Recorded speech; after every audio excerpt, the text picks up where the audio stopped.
And ceremony gives us protection.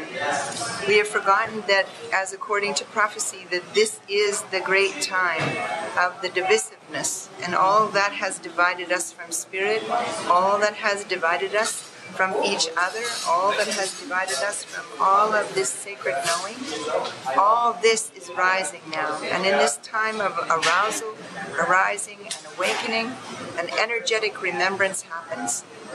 And that we're offering each other through the echo of ceremony this safety, that you can be born again in this time, in this resurgence of the mother, in this time of the feminine. And it's safe this time to fully be here. And it's safe to realize your full potential.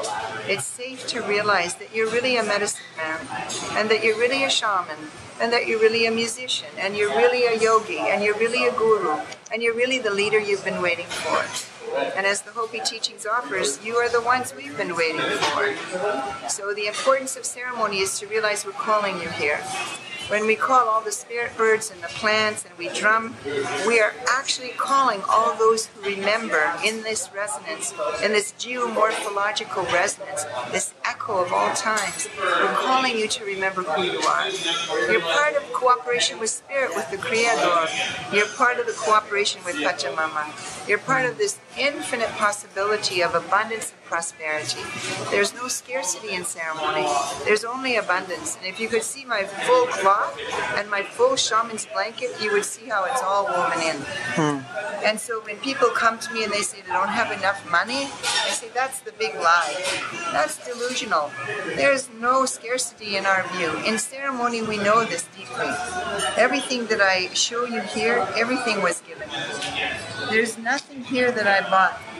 Everything was given. All the feathers were given.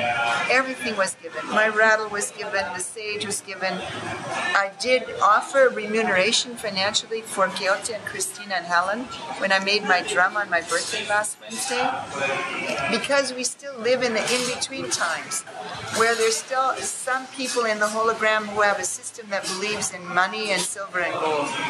And so we use that. But really the bottom line is, Kubera, that we're giving each other, whether it's $1 and a cent or a rupee, or we're giving each other holy wood, we're giving each other love. That's really what it is.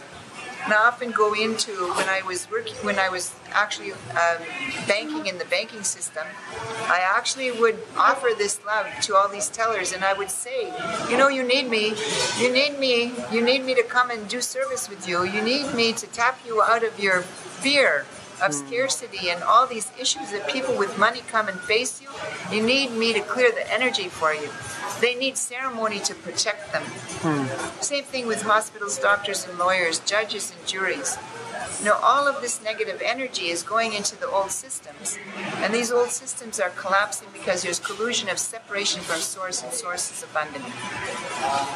And so everybody that works in those systems, they're all polluted through that one breath, through their own thought and belief, through the misuse of the word, through their own forgetfulness. And they have not sinned, they've simply forgotten. So ceremony is remembrance. And so as I speak all those in the context of ceremony, everybody's getting blessed. Everything that I named just got blessed. Now potentize that, like a homeopathic remedy. Imagine, like here, in this moment, there are 10,400 other elders doing ceremony with young people right now. And so just poof, that's a lot of energy. That's a lot of fuerza. You know, so feel all that vibration. Isn't that amazing? It's pretty beautiful. So this invisible, indivisible realm is what we work with as elders. We work with the invisible, indivisible, because we have no veil. There's no separation. We're living as elders without borders and elders without boundaries, because love doesn't need a boundary. But the ceremony provides a safe place to remember, to go through that recapitulation of all the pain, all the remembrance of divisiveness, of divisions of assets. You know, this is mine, this is yours. The forgetfulness that we're weak, when we come from one great big I. There's only one I that birthed all of us in biodiversity. And so this is a very profound time for us to do ceremony as elders and grandmothers and grandfathers with young people. Yeah, it's very profound, and the ceremony is important to us. We ritualize every single day. Every moment is a prayer. My beautiful Ella that drove me to the SkyTrain, I said, you know, all you have to do is EFT and just tap. She goes, oh, grandmother, I hear that. But I really love my prayer. And as soon as she started her prayer, I said, I see that. It doesn't matter. Everything's a prayer. Everything's a ritual. Everything's a ceremony. What matters is you have strong intention to create a safe place in which your prayers can be answered and you can listen. You actually hear that the prayers are answered in the moment that they're given. And in this 2012, that's what I'm observing. I'm experiencing from my dream time that the answers are already here. I just have to recognize who's carrying that part of the answer. Who's carrying that part of the thread that we can weave this together again.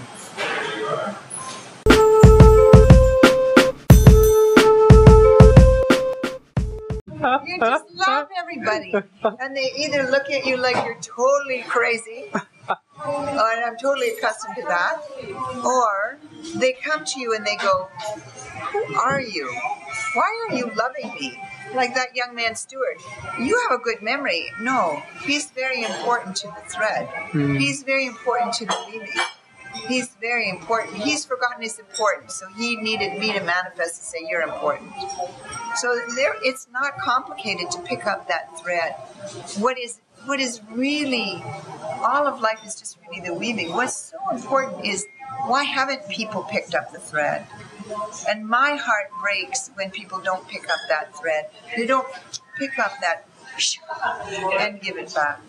They don't realize that they're already woven in. So they're taking drugs, they're taking alcohol, they're taking text messages and Facebooks and tweaking and twittering and talking and talking and doing all crazy stuff that prevents this experience. And so that keeps them in an electromagnetic field that is not in the oneness with the natural field. And so our field as elders and shamans is the natural field. If you were to dig down 1.5 to 2 feet underneath the earth, you would see this netting, this weaving of all these infinite little tiny roots, and how the worms just go through all of that, how the little snails and the slugs go all through that. The bioorganism itself is created by a web. The spider is the external of the internal. We are the externalization of our internal web. We are woven beings. We are, if you look at acupuncture maps, an entire map. And we're learning to navigate with our consciousness, awareness, and spirit what's moving and what's not. And so really, how do you lead people back in? You give them as many forms as possible, opportunity and invitation to come back. Come back, whoever you are. The Sufis have a beautiful song. Come back, whoever you are. Even though you've forgotten your vows of remembering the oneness 1,000 times, you're always welcome to come back. Just come back. We need you. Okay.